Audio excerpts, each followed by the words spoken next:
La clase de hoy vamos a hablar de PCR. La PCR nació en el año 1987 y al inicio de la técnica se propuso como una alternativa para clonar y aislar y amplificar secuencias de ADN. La idea en ese momento era únicamente utilizarla simplemente para obtener muchas copias de un gen o de un fragmento de ADN, poderla separar, es decir, poderla purificar, y de esa forma obtener múltiples copias. Todo lo que vino después, el desarrollo de la técnica, que tiene prácticamente 45 años, fueron todos los usos que se le fueron dando y todas las mejoras que se fueron haciendo. Lo que nosotros vamos a ver ahora es en qué se basa la técnica y después vamos a ir viendo cuáles son las distintas alternativas que tengo, cuáles son las opciones que tengo para esta técnica y también cuáles son los alcances y las aplicaciones de la misma. Básicamente lo que la técnica quiere replicar es la replicación del ADN. En una célula, la replicación del ADN depende de la ADN polimerasa, helicasa, topoisomerasa, proteínas de unión a cadena simple, la primasa, la polimerasa 3 y además la que no está acá, que es la ligasa. Todo este tipo de procesos, todas estas enzimas, fueron reemplazadas por determinadas condiciones en el laboratorio. La única enzima que se sigue utilizando es la ADN polimerasa. Las primasas fueron reemplazadas. Estos primers ahora son sintéticos, se agregan directamente antes de que comience la reacción. Y los nucleótidos, los deoxinucleótidos, también son agregados, son provistos previamente. Todas las demás enzimas, excepto la polimerasa, no se utilizan en la PCR y todas han sido reemplazadas o por productos sintéticos o por ciclos de temperatura. En esa reacción química vamos a tener los reactivos principales, que son el ADN templado, es el ADN que yo quiero copiar. Los deoxinucleótidos, voy a poner los 4 nucleótidos en cantidades suficientes. Los primers o cebadores, que van a ser específicos del fragmento que yo quiero amplificar. El buffer, que va a contener cloruro de magnesio. El magnesio va a ser muy útil, sobre todo para mantener activos a los nucleótidos y para la misma polimerasa. Y la polimerasa. Vamos a utilizar una clase particular de polimerasa, ya vamos a ver por qué. Todo esto se lleva a cabo en un equipo, ese equipo se denomina termociclador y básicamente de su nombre a que va a haber ciclos de calor de una duración específica que va a ir variando a través de la corrida de PCR o la reacción en cadena de la polimerasa. Y la programación es una programación estándar, la que tenemos acá, que nos habla de las diferentes temperaturas que vamos a ir utilizando y los tiempos. Y cuántas veces la podemos repetir. Nosotros vamos a hablar un poco más de cada uno de estos detalles para ver de qué nos sirve. Pero básicamente, cada una de estas temperaturas está reemplazando a lo que hace una de las enzimas. Cuando nosotros tenemos las etapas, esas etapas van a estar marcadas por las temperaturas y los tiempos. Vamos a tener una primera etapa que es una desnaturalización. En ese momento lo que vamos a hacer es aumentar la temperatura hasta 94 o 95 grados centígrados para separar las hebras de ADN. En ese caso estamos reemplazando a la helicasa y a la topoisomerasa con un ciclo de temperaturas de 94 grados centígrados.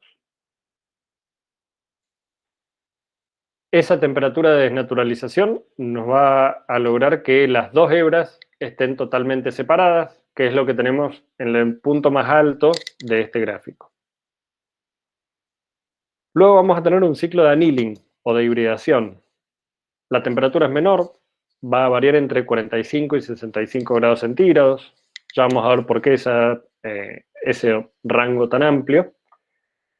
Y en ese momento, durante la hibridación, es en el momento en el cual los primers que nosotros estamos agregando se van a unir a la hebra de ADN que ya ha sido desnaturalizada. Es decir, primero las separo las dos hebras de ADN y seguidamente los primers se van a unir en los extremos de esas hebras. Esos primers van a ser necesarios para que se produzca la elongación por parte de la polimerasa que vamos a agregar, la ADN polimerasa. Esa elongación, esa polimerización, tiene una temperatura óptima de 72 grados centígrados. Además, normalmente se le agrega un inicio con calor, que es una desnaturalización inicial, a 94 grados centígrados durante 5 a 10 minutos, y una extensión final a 72 grados durante 10 minutos, que eso nos permite o nos da el tiempo necesario para que la polimerasa a todos aquellos fragmentos que no los haya terminado de elongar, los pueda terminar de elongar en ese momento, le termine de agregar los nucleótidos que hayan quedado faltantes. La última etapa es opcional. Nosotros podemos conservar esa muestra dentro del termociclador a 4 grados centígrados hasta que después la retiremos de ahí y hagamos o los análisis posteriores o su conservación a 4 grados centígrados o a 20 grados bajo cero. En los ciclos que nosotros vimos, lo que primero sucede, o el punto de partida, es nuestro ADN.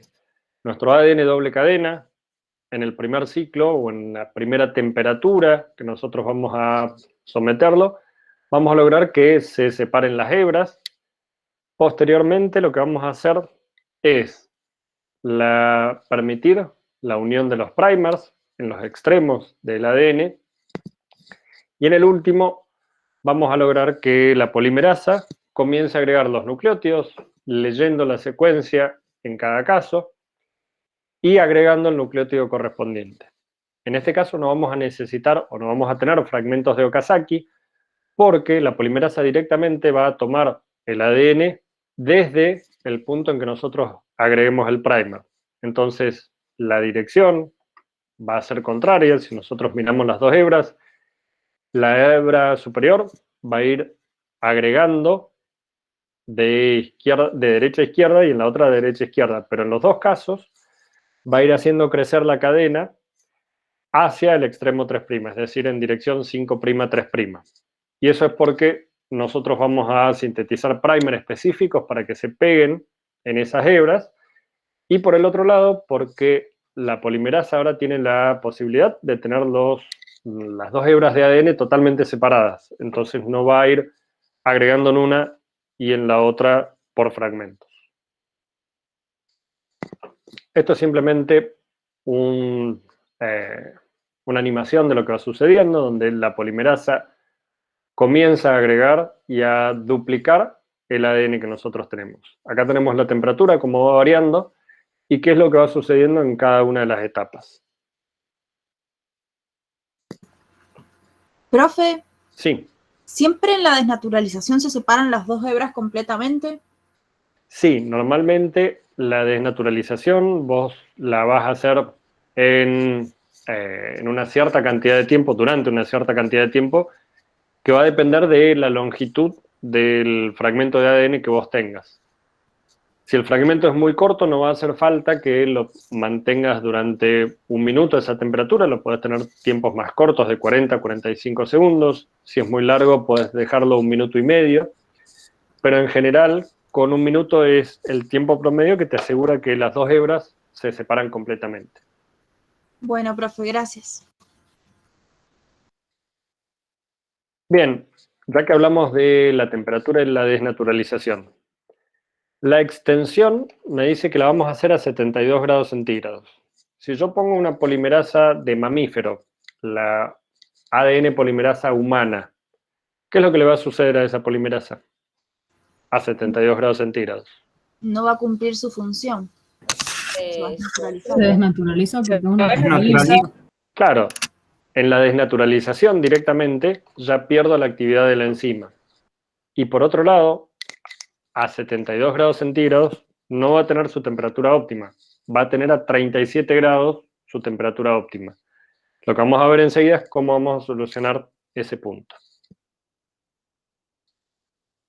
Cuando nosotros comenzamos la amplificación de nuestra primera muestra, vamos a obtener 2 en el primer ciclo de replicación. De esa, en el segundo vamos a tener 4. A partir de esa vamos a tener 16. Por lo tanto, esa amplificación es exponencial.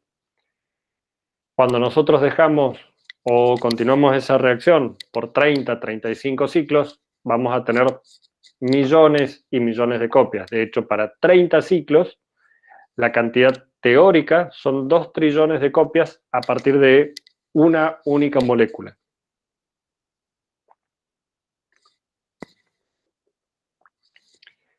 Cuando hablamos de los componentes de la reacción, dijimos que íbamos a tener el ADN a copiar, los primers, la polimerasa y los nucleótidos, el buffer y el termociclador. Vamos a ir viendo en qué varía cada uno de ellos.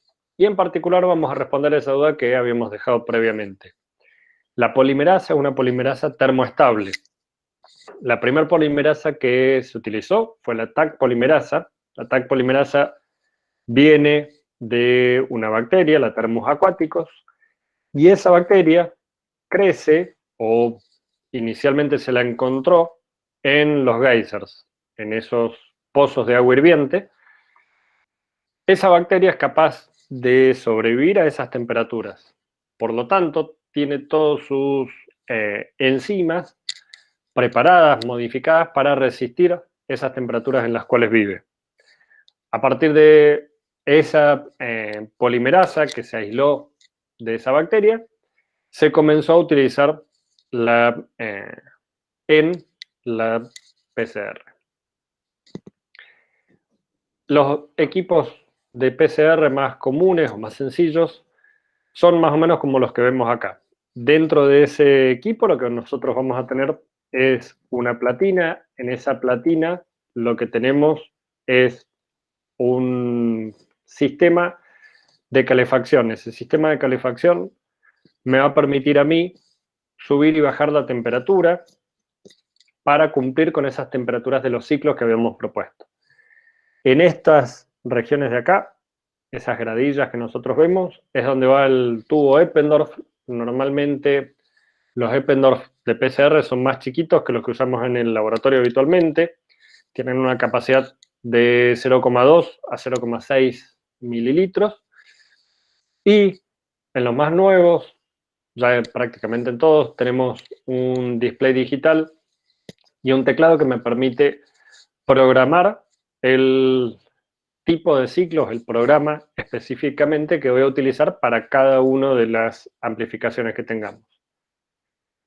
Este que tenemos acá nos permite hacer de una condición por vez, este 2 condiciones por vez, y en este podemos hacer hasta 4 condiciones por vez. Es decir, podemos hacer 4 corridas de PCR totalmente diferentes, con temperaturas distintas, a la par. En otros vamos a tener gradientes, donde en una fila de portatubos vamos a tener una temperatura, y en la última vamos a tener otra totalmente distinta, con un cambio gradual, pero cada una de esas son características de los equipos.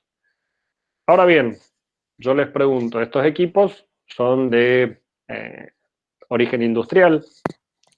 Nosotros vimos recién que la primer PCR o el paper donde se menciona que se ha descubierto un método para amplificar el ADN es de 1987. En 1987, antes que se conociera la PCR, no había termocicladores. ¿Cómo se les ocurre que Kary-Mullis fue el descubridor de la PCR? ¿Cómo lo hizo en el laboratorio si no tenía termociclador?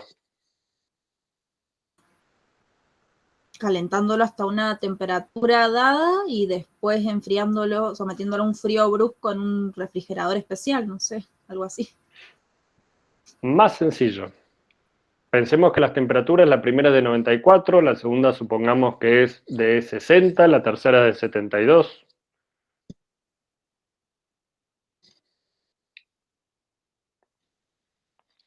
Eso se resuelve, por ejemplo, con 3 baños termostatizados, 3 baños María, donde a cada uno de ellos los pongo a una temperatura determinada y simplemente manualmente voy moviendo los tubos de uno a otro de los baños. Acá tenemos simplemente otros modelos, algunos más modernos. Este me permite ir viendo el desarrollo de las temperaturas en un gráfico, los otros me van mostrando simplemente a qué temperatura están, pero simplemente son diferentes diseños. La mayoría de ellos tienen una tapa especial. Esa tapa que nosotros vemos ahí, lo que permite es calentar la tapa. ¿Y por qué? Si nosotros vemos acá el tubo de PCR, está, pero se cubre o lo cubre esa capa metálica hasta cierta altura. Es decir, que no está todo el tubo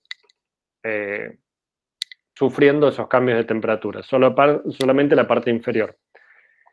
Si nosotros ponemos un tubo a 94 grados centígrados, un tubo que tiene agua, lo que va a suceder es que ese agua se va a empezar a evaporar y se va a condensar en la tapa del Eppendorf. Esa tapa del equipo que nosotros tenemos se puede calentar, generalmente se calienta hasta 110 grados centígrados, y de esa forma, como la parte superior del tubo va a estar más caliente que el resto, el agua de la solución en la cual nosotros estamos haciendo la PCR no se va a condensar en la tapa, sino que se va a mantener únicamente en la región donde está en contacto con la parte metálica que me induce los cambios de temperatura. Dentro de las polimerasas, nosotros dijimos que provenían de bacterias termófilas. La primera fue la TAC polimerasa y después, con el tiempo, se fueron agregando otras, la PFU, que viene de Pirococcus furiosus, y la VENT, que viene del Thermococcus litoralis. Cada una de esas enzimas que se fueron aislando inicialmente de los organismos, de los microorganismos, tienen características propias que, como vamos a ver enseguida, algunas las hacen más deseables para ciertos tipos de PCR. Muchas de ellas tienen un proceso de corrección de errores, el proofreading, que habíamos visto previamente cuando vimos la replicación del ADN, que la misma polimerasa va reconociendo los errores, va eliminando la base errónea y vuelve a poner la base correcta. Las más conocidas, las polimerasas más conocidas, como dijimos, son la TAC, la VENT y la PFU, si bien ahora hay muchas más. Pueden ser nativas o clonadas. Cuando decimos nativas, es la que se aísla directamente del microorganismo. Y clonada porque yo la puedo expresar a la enzima, la sobreexpreso en un plásmido que utiliza una bacteria común como la coli, que la puedo hacer crecer y cultivar en el laboratorio directamente, con condiciones mucho más sencillas que 100 grados centígrados como requieren estas otras. Y de esa forma yo puedo obtener directamente en el laboratorio, desde coli, mi polimerasa clonada. Una de las características importantes de estas polimerasas es el tiempo de vida medio. Si bien son resistentes a las altas temperaturas, esas altas temperaturas van haciendo que gradualmente pierdan actividad. La TAC polimerasa, por ejemplo, tiene un tiempo de vida medio de 40 minutos. Es decir que transcurridos los 40 minutos de PCR, ya tengo la mitad de la cantidad de enzima que yo puse inactiva. Solamente me queda una mitad. Si pasan 40 minutos más, voy a tener el 25% de lo que había puesto originalmente y así sucesivamente. La VENT tiene 7 horas de tiempo de vida medio, por lo tanto, para PCR que son más largas en duración, me conviene usar la VENT. Tienen la propiedad de proofreading. La fidelidad también es muy importante, sobre todo dependiendo el motivo o el porqué de la PCR que estamos haciendo. La fidelidad me habla de la tasa de error, es decir, de cuántas bases erróneas va a ir agregando cada una de mis polimerasas. En el caso del ATAC, va a agregar 1 de cada 10.000 nucleótidos en forma errónea y la PFU 1 por cada millón. Entonces acá va a depender también de muchas cosas cuál polimerasa utilizo. Si yo lo que quiero hacer es una PCR que dura mucho tiempo, voy a usar la VENT. Si quiero hacer una clonación, es decir, si quiero replicar exactamente un fragmento de ADN, voy a usar la PFU. Y por ejemplo, si yo quiero hacer una PCR para hacer diagnóstico, a mí no me importa que tenga alta fidelidad, sino que lo que me importa es que si el gen que yo estoy buscando está presente, lo amplifique. Y en ese caso voy a usar la ATAC. Esa decisión también viene porque de las 3 polimerasas que estamos viendo acá, la más barata es la ATAC polimerasa. Esa corrección de errores es la que habíamos visto previamente, que va a ir reconociendo, una vez que amplificó, va a tener una región específica, que es exonucleasa, que va a ir eliminando todas las bases erróneas que pudo haber agregado. Y después va a colocar el nucleótido correcto. Acá hay algunas otras polimerasas menos comunes, pero que también se utilizan. Y otro detalle que es muy importante, y es la velocidad de extensión. En este caso está en número de nucleótidos por segundo, pero lo más importante, lo más útil, es en kilobases por minuto. La TAC polimerasa va a agregar 1 kilobase, va a polimerizar 1 kilobase por minuto, mientras que la PFU está alrededor de las 0,5 kilobases por minuto. Y eso va a ser muy importante conocerlo de antemano al momento de yo planificar, programar mi PCR en la etapa de la extensión. Esos 72 grados que yo estoy poniendo, si la TAC necesita 1 minuto, para la PFU yo voy a necesitar 2 minutos para extender el mismo fragmento. La síntesis del ADN a partir de nuestra muestra original se va a dar primero con la necesidad de un primer. Ese primer tiene que ser reconocido por mi TAC polimerasa o por mi polimerasa en general para poder comenzar con la extensión. Cuando yo tengo mi primer ya sintético, que se lo agrego antes de comenzar la reacción, por complementariedad de bases, se va a unir a mi fragmento de ADN y después la polimerasa va a ir agregando cada una de las bases correspondientes. ¿Profe? Sí. Ese primer que nosotros elegimos se sintetiza según la necesidad, o sea, lo que uno quiera elongar, por ejemplo, o ya viene sintetizado esos primers. Bien, muy buena pregunta y nos adelantamos un poco en la clase. Ese primer es el que te va a dar la especificidad de lo que vos vas a amplificar.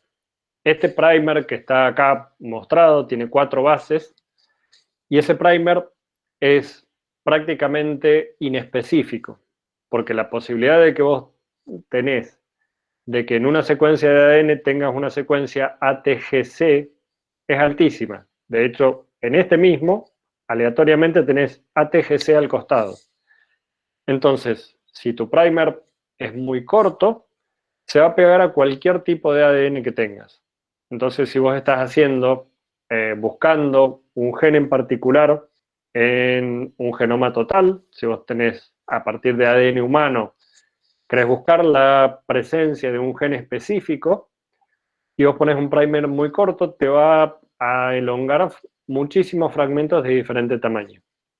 Entonces vos vas a diseñar tu primer específico para que únicamente reconozca una región del ADN y que sea una región única e irrepetible.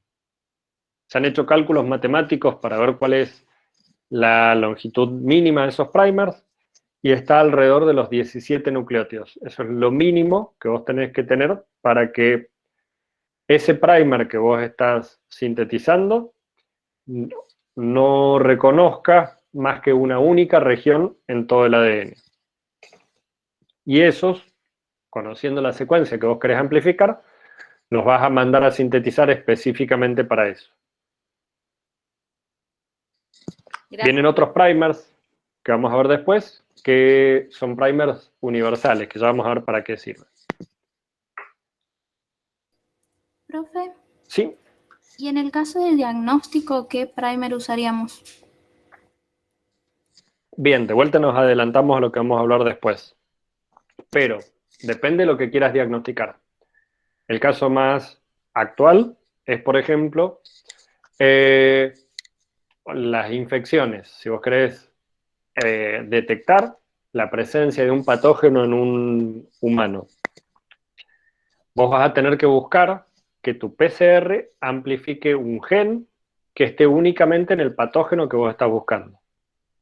Es decir, vas a ir a lo que hablamos la clase pasada, a una secuencia o a una proteína o a una región del ADN que no esté conservada, que sea única y exclusivamente del patógeno que a vos te interesa amplificar, porque si es una secuencia que está en cualquier tipo de organismos, si la tiene el patógeno y también la tiene el humano, cualquier humano, aunque sea sano, va a dar positivo para esa PCR. Entonces, en el diagnóstico, vos tenés que ser muy preciso a la hora de diseñar los primers, y la clave del éxito de una PCR es el diseño de los primers.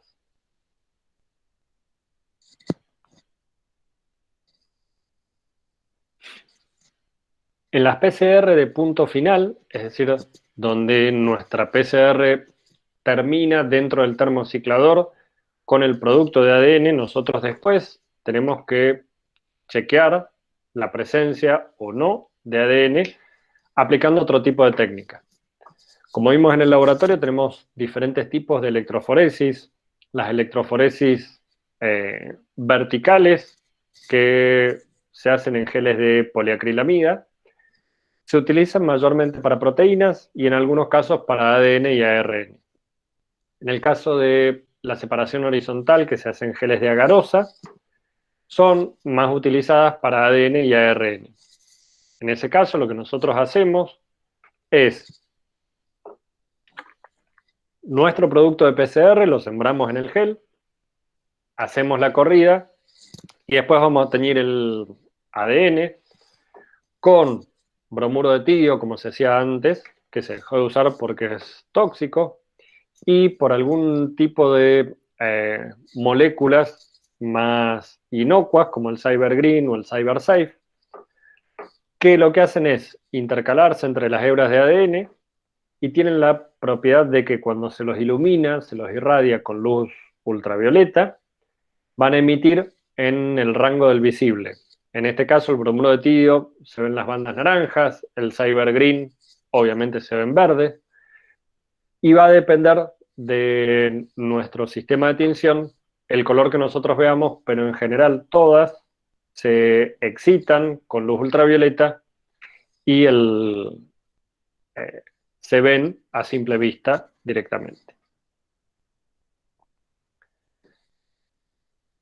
Como dijimos recién, dentro de una PCR tenemos muchas variables. Vamos a ir hablando de cada una de ellas, de las diferentes temperaturas de cada uno de los ciclos, de la cantidad y tiempo de los ciclos, primers, buffer y la polimerasa que vamos a utilizar. En el caso de la temperatura, nosotros teníamos tres temperaturas muy importantes: la desnaturalización, la hibridización y la extensión. En el caso de la desnaturalización, nosotros tenemos que lograr que se nos separen las hebras de ADN, pero también tenemos que proteger a nuestra enzima. Nuestra enzima, nosotros habíamos visto que, por ejemplo, la Taq polimerasa tenía un tiempo de vida medio de 40 minutos a 95 grados. Pero si la temperatura la subimos a 97,5 grados, el tiempo de vida es de 10 minutos. O sea que yo, transcurridos mis 30 primeros minutos de PCR tengo el 12,5% de la enzima aún activa. O sea que muy rápidamente pierdo la actividad de la enzima. Por lo tanto, cuando elijo la temperatura de desnaturalización, tengo que poner en la balanza qué es lo que tengo que proteger más. Así que el ADN se desnaturalice totalmente y asegurarme de que así sea, y que no se desnaturalice del todo la enzima. En el caso de la hibridización, que después lo vamos a volver a ver cuando hablemos de los primers, vamos a variar entre una hibridización correcta y la especificidad. ¿Por qué? Porque la temperatura de hibridización es la temperatura, o está próxima a la temperatura de melting. La temperatura de melting entre el primer y mi fragmento de ADN. Si recordamos el gráfico que vimos antes, esa temperatura de melting es la temperatura a la cual la mitad de mi ADN está unido entre sí, formando una doble hebra, o si lo veo del otro lado, la mitad de mi ADN está desnaturalizado. En este caso, si yo pongo una temperatura de hibridización muy alta, muy por arriba de la temperatura de melting, los fragmentos de los primers que se me van a unir a mi fragmento de ADN van a ser muy pocos, pero van a ser muy específicos. ¿Por qué? Porque únicamente aquellos que tengan total y completa complementariedad con mi región de interés son los que se van a pegar. Pero se van a pegar muy pocos. ¿Por qué? Porque a esa temperatura más del 70%, por ejemplo, va a estar desnaturalizado. Por el otro lado, si yo bajo mucho la temperatura, por debajo de la temperatura de melting, y lo pongo, por decir un número, a 30 grados centígrados, lo que yo voy a tener es que mis primers se van a ir pegando en cualquier lado. Se van a pegar aún en lugares donde no tengan complementariedad total. ¿Qué es lo que yo veo? Por ejemplo, en este caso, yo voy a ver una serie de bandas únicas si la temperatura de hibridización fue correcta. ¿Por qué? Porque se va a amplificar únicamente mi fragmento de interés. Si yo tuviera un primer o una temperatura que está por debajo de la temperatura de melting, muy por debajo, yo lograría la extensión de diferentes fragmentos. Entonces tendría mi fragmento de interés, pero también tendría muchos otros fragmentos que también son reconocidos por ese primer. En el caso de la extensión, la temperatura óptima para la Taq polimerasa es de 72 grados centígrados.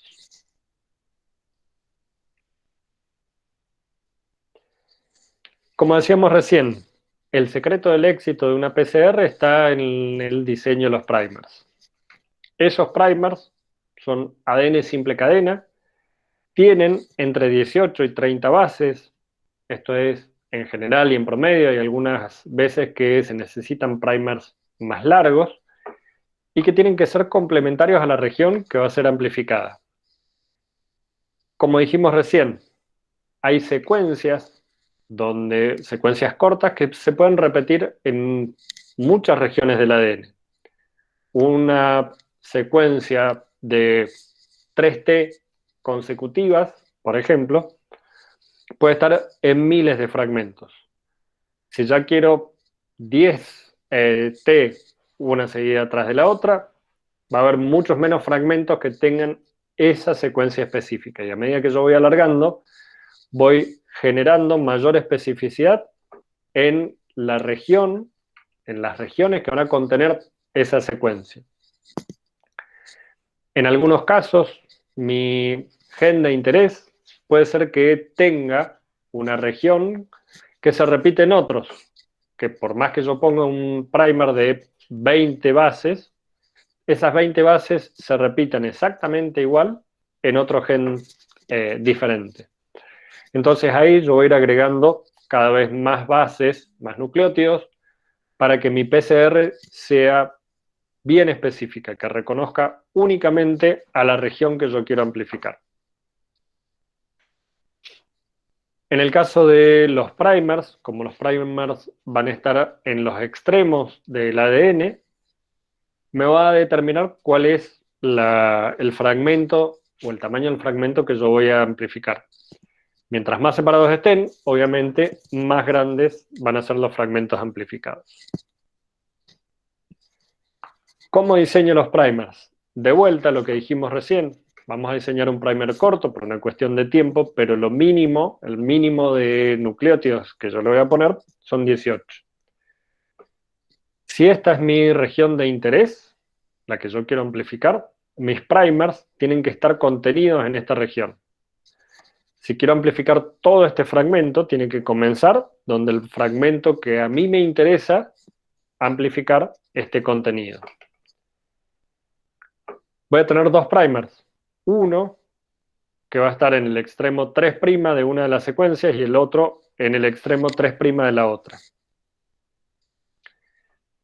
Para la región complementaria a esta, recordemos que lo que yo quiero hacer es que se extienda hacia en dirección 3', 5'.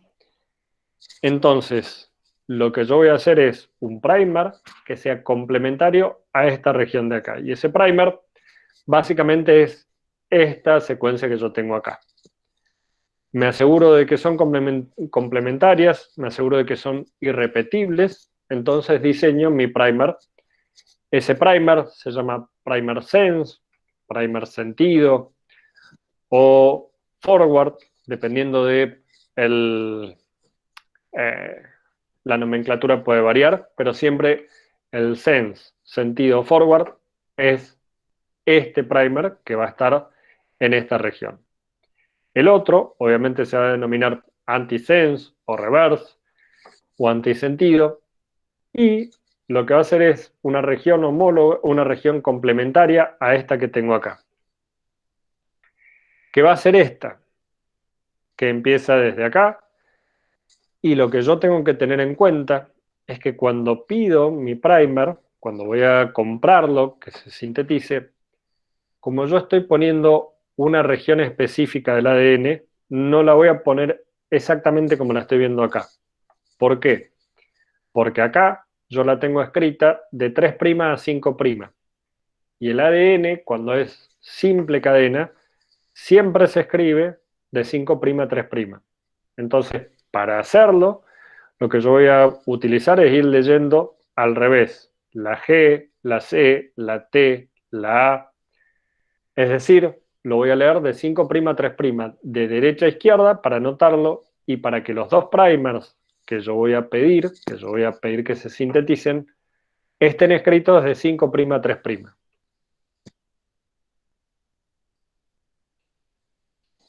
Esos primers que nosotros estábamos hablando recién son primers específicos. Yo los diseño especialmente para que amplifiquen una región que a mí me interesa. Y son específicos porque yo voy a tratar de que únicamente me amplifique esta región y no cualquier otra región que contenga esas secuencias. Vamos a tener algunos que se denominan random.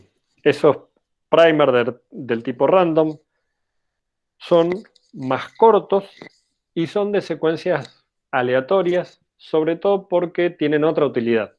En este caso, con los primers del tipo random, yo no quiero amplificar un fragmento específico de ADN, sino que quiero amplificar todo el ADN.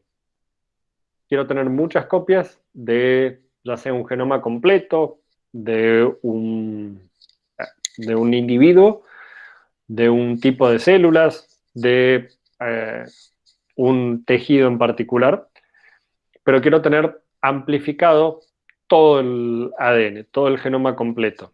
Entonces, en ese caso, yo utilizo estos primers, que son totalmente inespecíficos, que se van a pegar en cualquier lugar, y de esa forma yo hago un banco de fragmentos de ADN que me contengan todo el ADN del individuo. Como decíamos recién, la longitud me va a dar dos características. Por un lado, la temperatura de hibridación, que lo que yo tengo que tener en cuenta son dos cosas en este caso. primero, mientras más largo, más elevada va a ser la temperatura de hibridación. Y por otro lado, como vamos a ver, el contenido de GC va a ser muy importante porque a medida que haya más GC, voy a tener mayor cantidad de triples puente de hidrógeno en lugar de dobles puente de hidrógeno. Por lo tanto, si está muy enriquecido en guanina y citosina, mi primer va a tener una temperatura de melting más alta. La longitud también me va a dar la especificidad, entonces en este caso, como dijimos recién, tengo que llegar a un equilibrio. El primer tiene que ser lo suficientemente largo como para que sea específico, pero no demasiado largo para que la temperatura de melting no sea tan alta. Y la composición de nucleótidos, es decir, la secuencia y el equilibrio entre adenina, timina y guanina, citosina es muy importante también. ¿Por qué? Porque nosotros vamos a tratar de conocer o utilizar nuestra temperatura de melting y bajar un par de grados centígrados para usarlo como temperatura de annealing en mi PCR.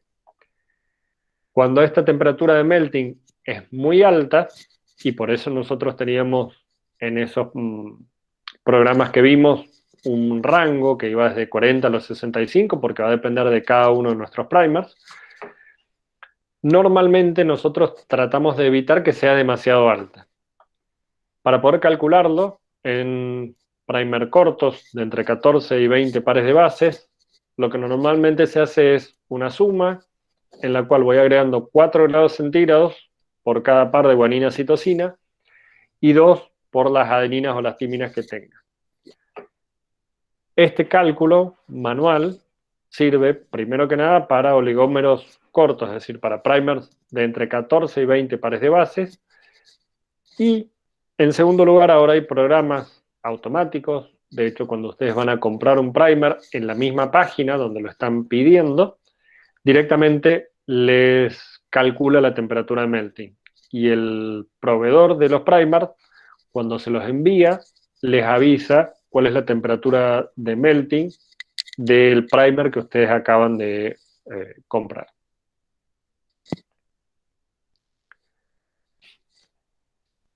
Recién decíamos, cuando hablamos de la cantidad de fragmentos que yo puedo llegar a obtener, que eran del orden de los trillones, pero eso era en teoría.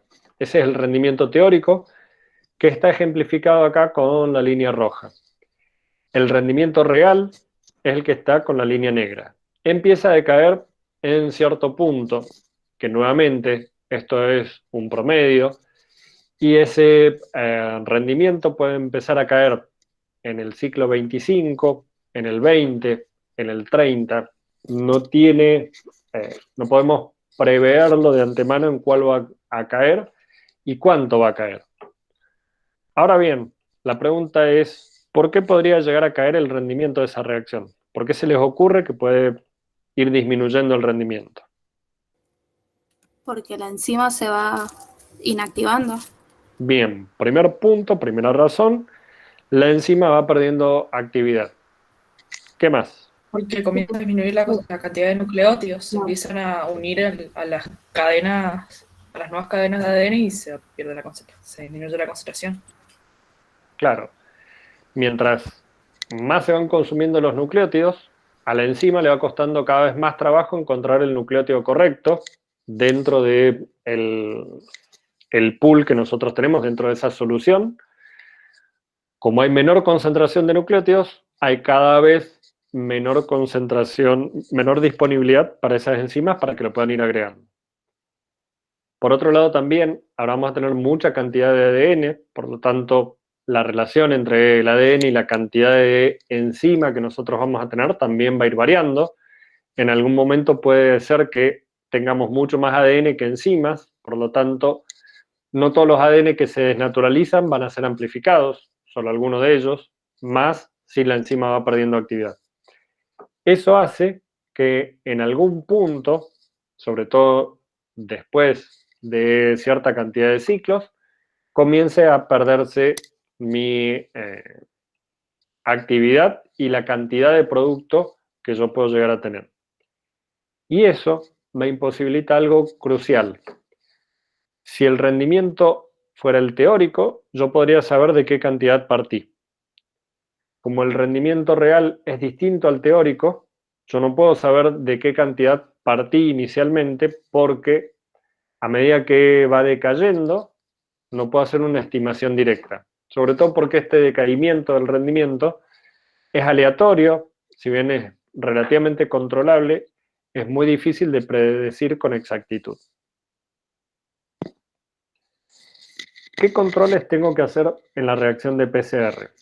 Primero que nada, lo que yo quiero tener es una PCR que me indique o que me amplifique únicamente mi fragmento de interés.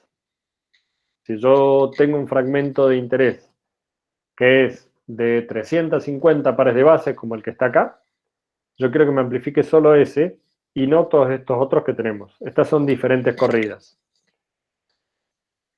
Para ello, yo lo que tengo que hacer es poner algunos tubos que me van a controlar ciertas cosas.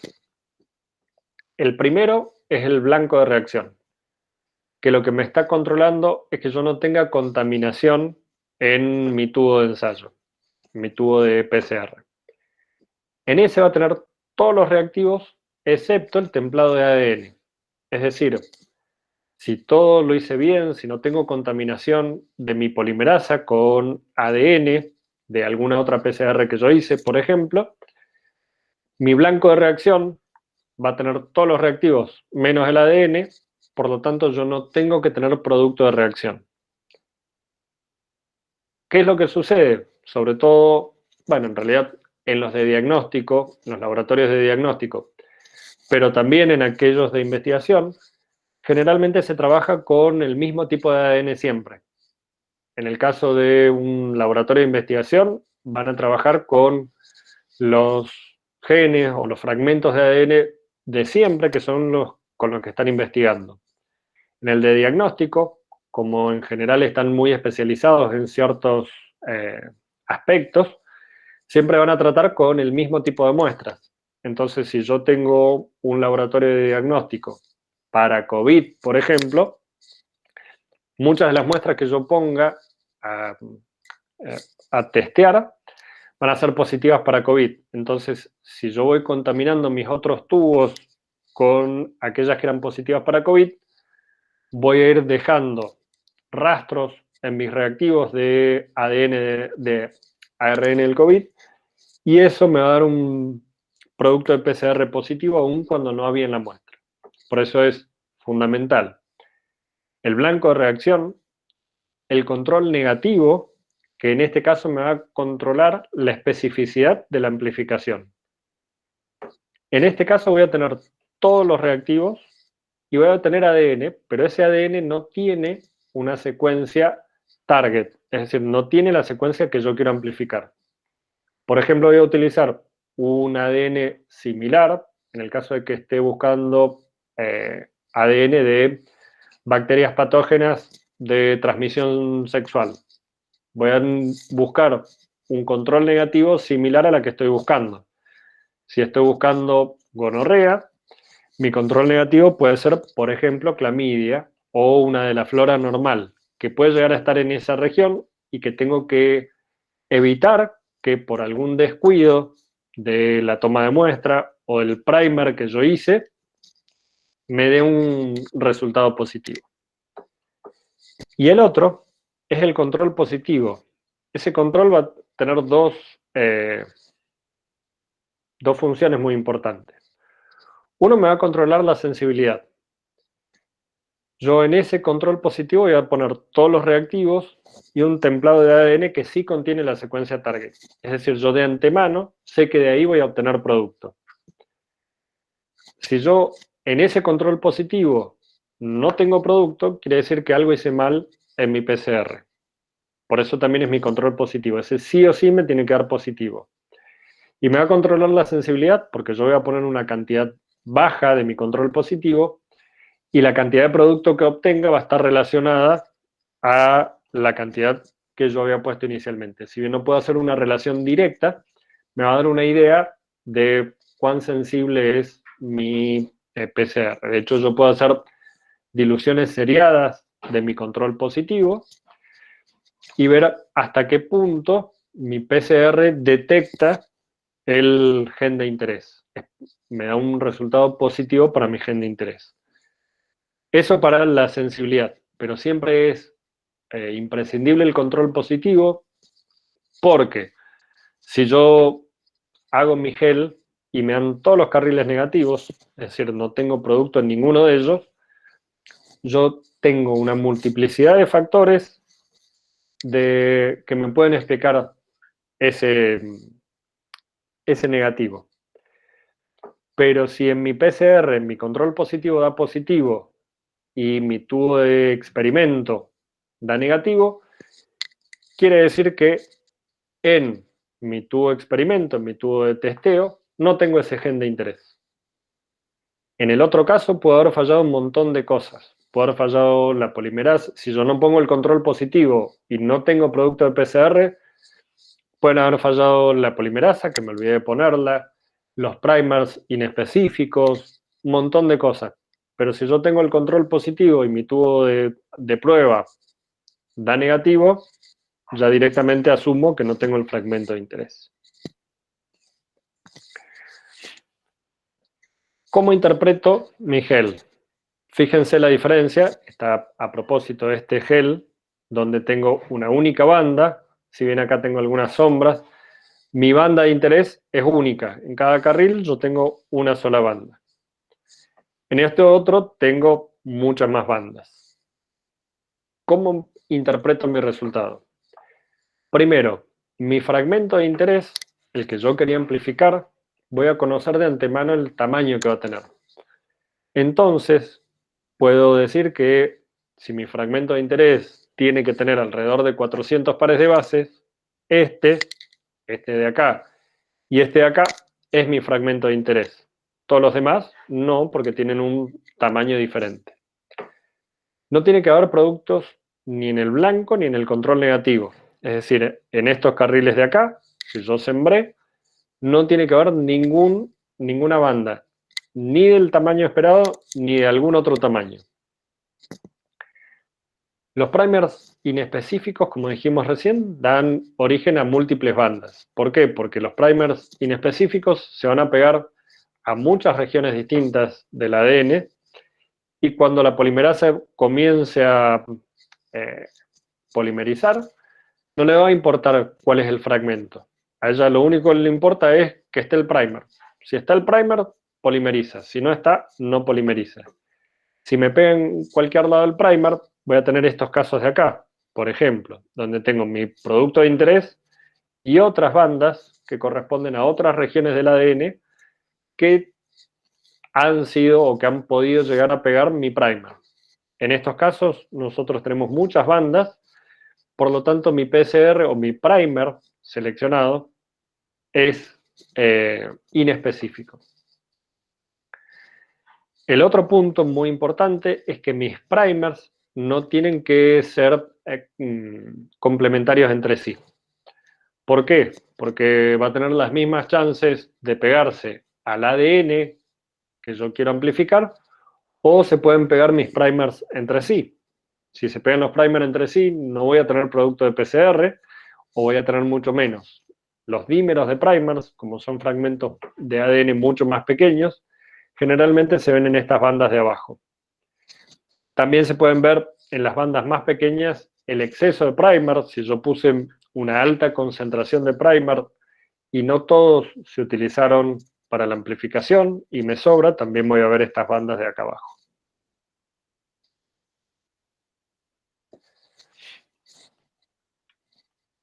Las PCR que nosotros podemos hacer, como dijimos recién, la que hemos estado hablando es la PCR de punto final o la PCR clásica. Tenemos otros tipos de PCRs, acá hay solo seleccionadas algunas, y difieren en el procedimiento que vamos a utilizar, en el producto que vamos a utilizar y en la finalidad que puede llegar a tener cada una de ellas. La PCR anidada, o Nested PCR, aumenta la especificidad de la detección. ¿Qué es lo que hace? En particular, lo que voy a utilizar son dos juegos de primers. Si yo quiero amplificar esta región, por ejemplo, de acá, lo que yo voy a utilizar son dos juegos de primers. Uno, la primer PCR que yo voy a hacer, mis primers utilizados van a estar más hacia la izquierda y más hacia la derecha, es decir, van a amplificar una región, un fragmento más grande que contenga mi fragmento de interés. De esa forma yo hago mi primer PCR con un juego de primers. Y voy a amplificar una región más amplia, más grande que la que a mí realmente me interesa. A continuación voy a hacer una segunda PCR con un juego de primers interno, es decir, con el juego de primers que van a amplificar mi fragmento de interés. De esa forma, yo estoy aumentando la especificidad porque ahora voy a tener mucha más cantidad de una secuencia grande que contiene mi fragmento de interés que del ADN total del cual yo partí. Eso se llama anidada porque el nido, digamos, que se arma es una región más amplia que contiene mi ADN de interés. En el caso de la PCR in situ, se utiliza para detección de secuencias directamente sobre los preparados histológicos o células fijadas. De hecho, ahora hay PCRs que se pueden hacer amplificaciones a partir de una única célula. Es decir, no necesitan toda una muestra de tejido, sino con una sola célula.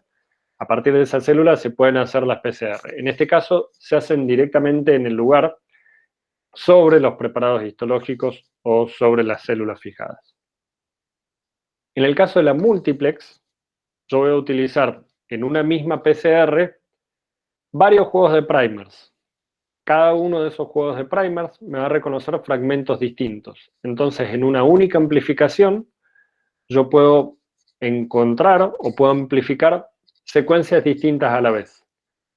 ¿De qué me sirve esto? ¿Cuál es el fin que yo puedo hacer? Por ejemplo, en el caso de las enfermedades de transmisión sexual, muchas de ellas vienen de a pares o varias juntas. Es decir, hay muchos pacientes que si tienen una enfermedad o una infección de transmisión sexual, es muy probable que tengan otra causada por otro patógeno.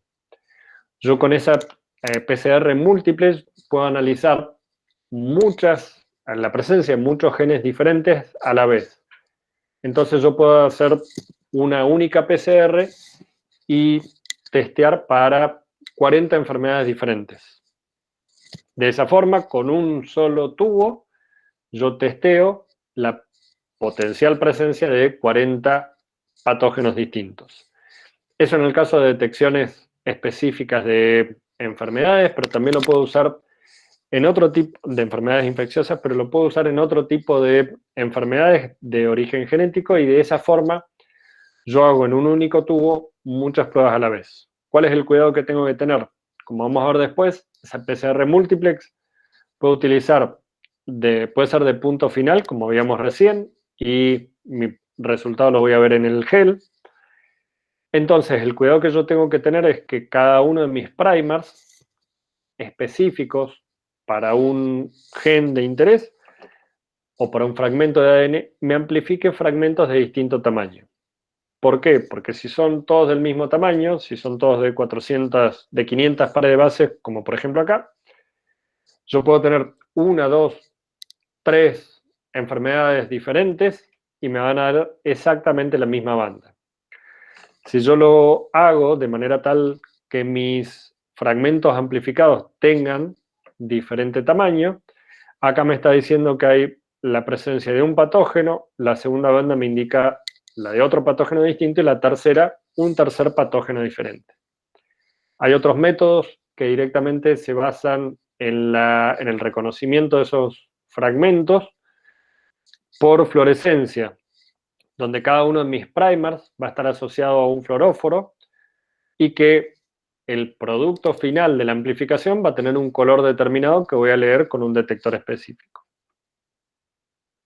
La RT-PCR, que estas dos últimas en general suelen confundirse porque las siglas son muy parecidas. RT se usa indistintamente para las dos, pero para ser más organizado vamos a hablar de RT-PCR en aquella donde vamos a utilizar la transcriptasa reversa.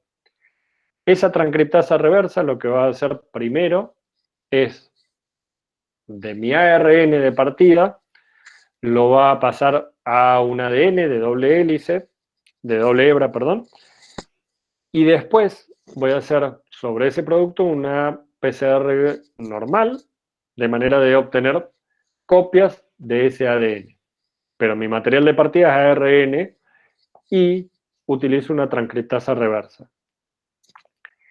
La PCR en tiempo real, que también la van a encontrar como RT-PCR por real time, me permite cuantificar la cantidad de ADN o de ARN en cada momento. Vamos a ver después de qué se trata y cómo lo hace, pero básicamente puede partir de ADN, o sea, mi material de partida puede ser ADN o ARN.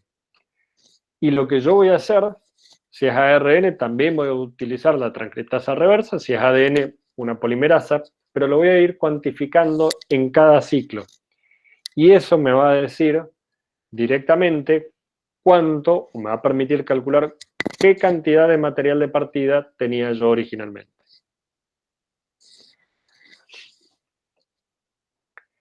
En el caso de la transcriptasa reversa, como dijimos recién, lo primero que va a hacer es producir el ADN copia, y ese ADN copia lo que no va a tener son los intrones.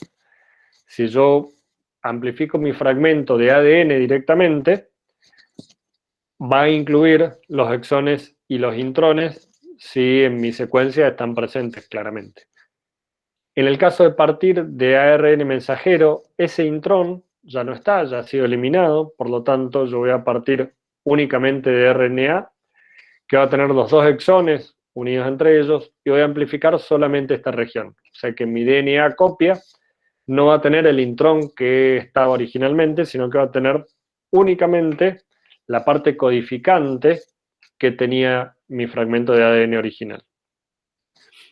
Y como dijimos recién, una vez que yo tengo los ADN copia, voy a hacer una PCR común para amplificar mi producto inicial.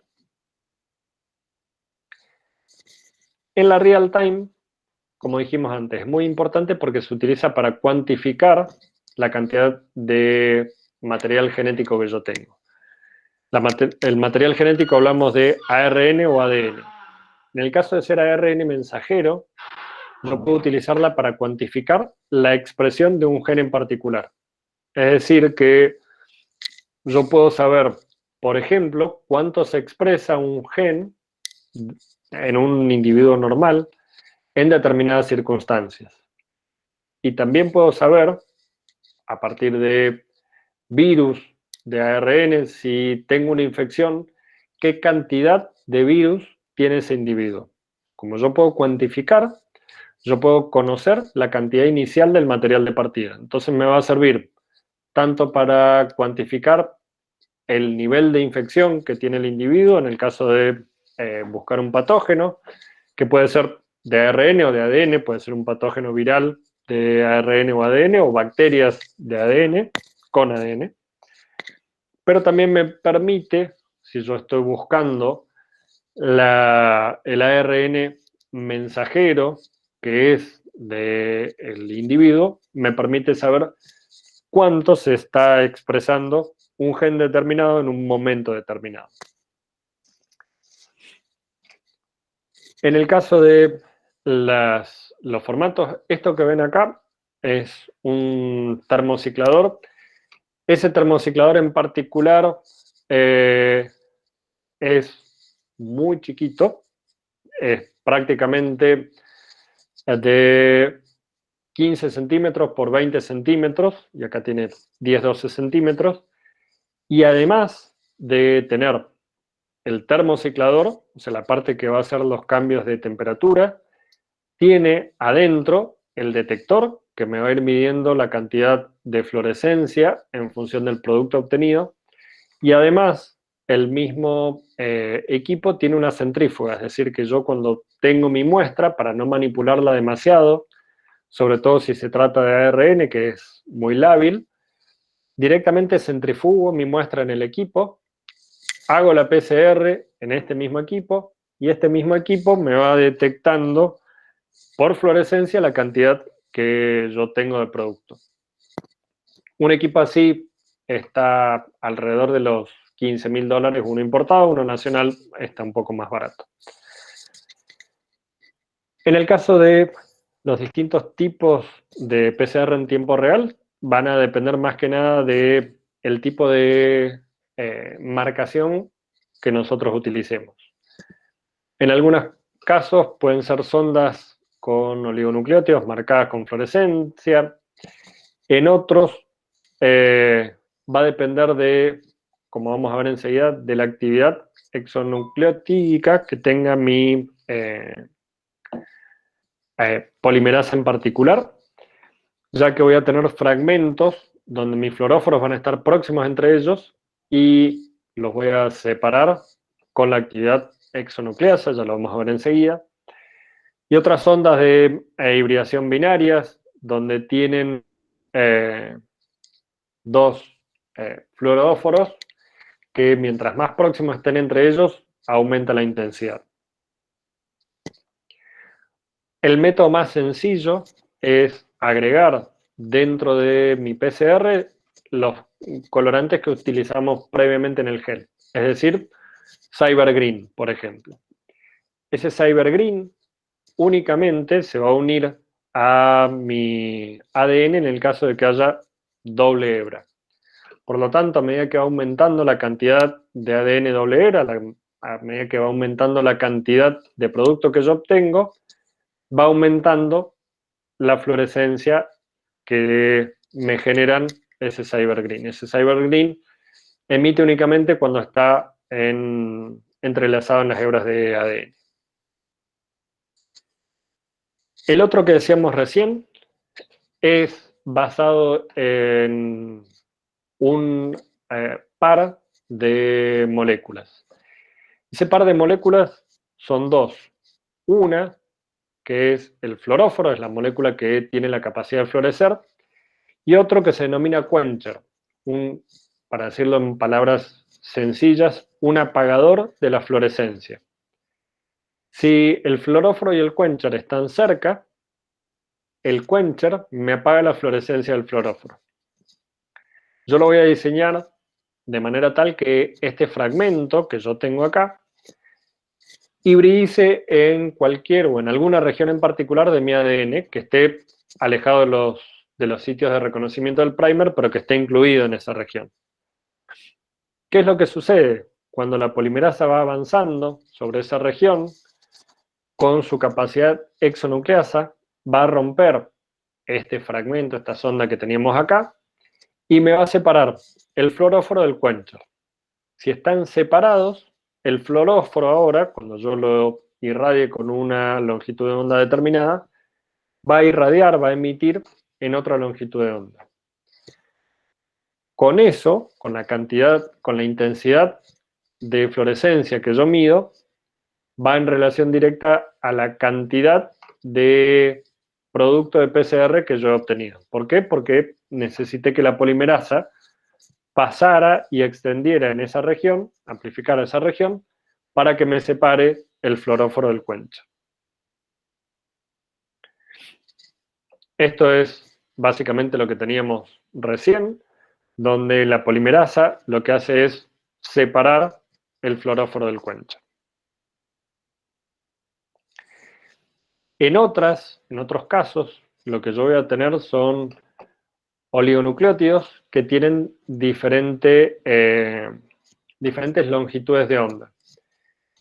Lo que se hace en estos casos es una especie de transferencia de energía. ¿Por qué? Como yo les decía antes, para que el verde emita la fluorescencia en esa longitud de onda, yo lo tengo que excitar en una longitud de onda específica. Al rojo lo tengo que excitar en otra longitud específica.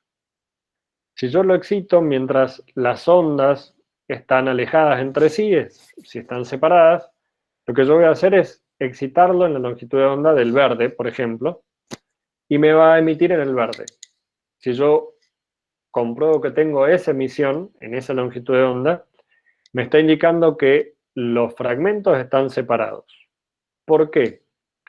Porque si están juntos, yo mi segundo fluoróforo, el rojo, lo voy a elegir de manera tal que la longitud de onda que necesita el rojo para excitarse y emitir en el rojo sea exactamente la de emisión del verde.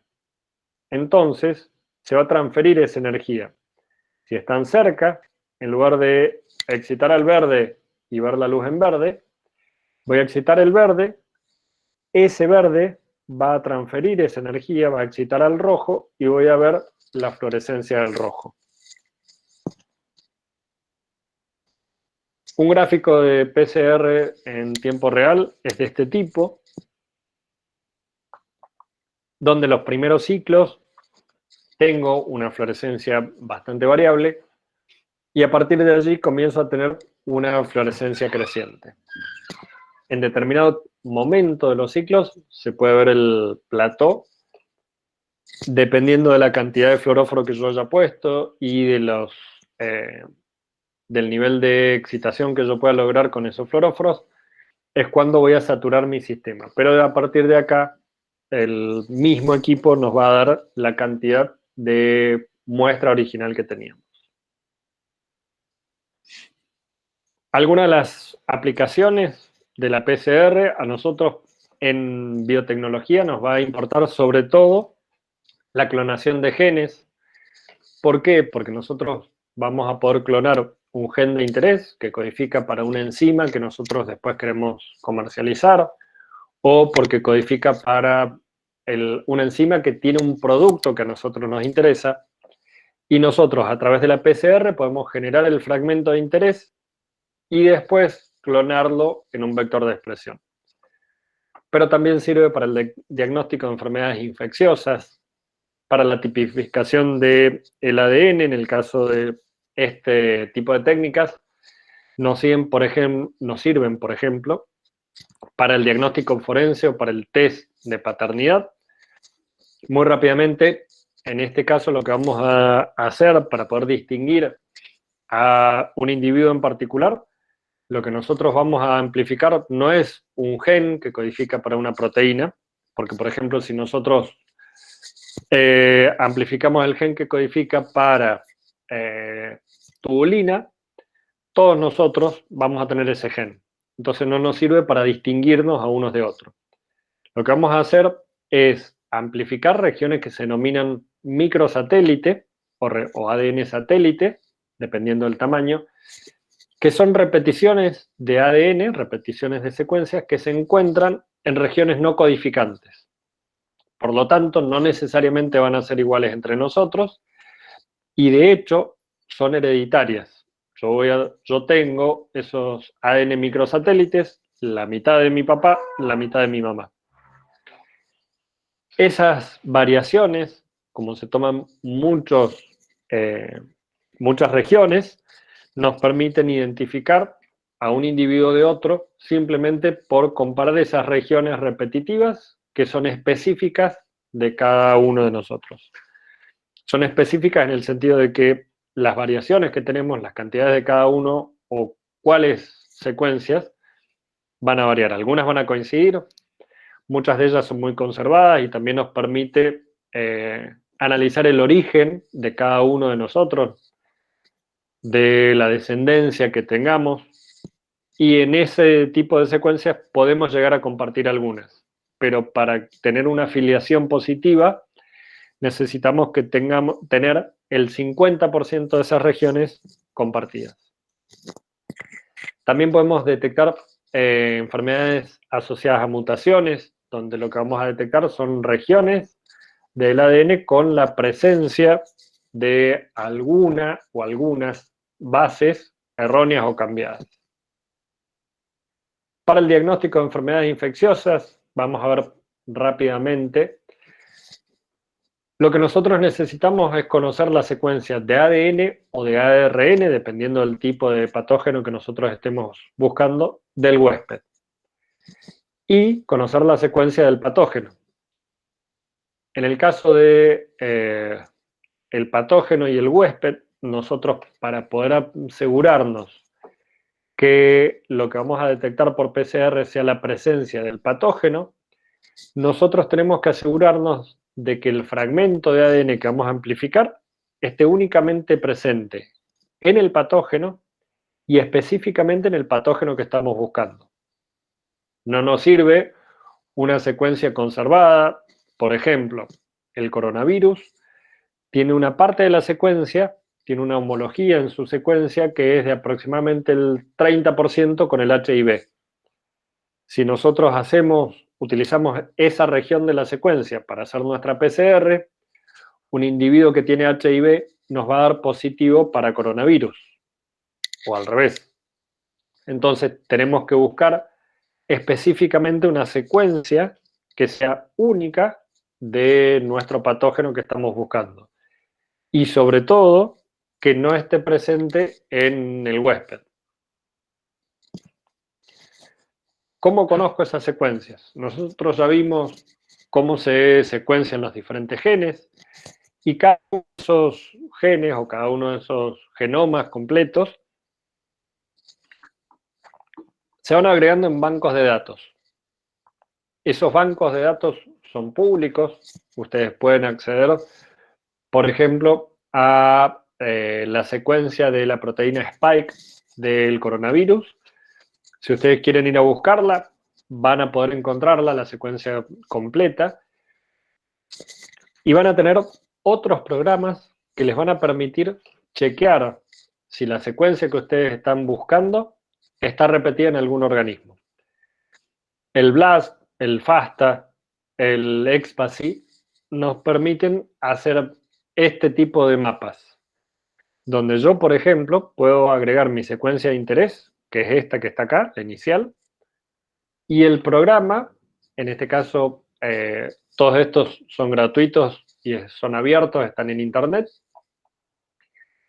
me va a dar como resultado todos los organismos que comparten esa secuencia, que comparten total o parcialmente, hay algunos que tienen regiones de homología, donde yo voy a poder distinguir qué parte de mi secuencia está repetida totalmente en otros genomas o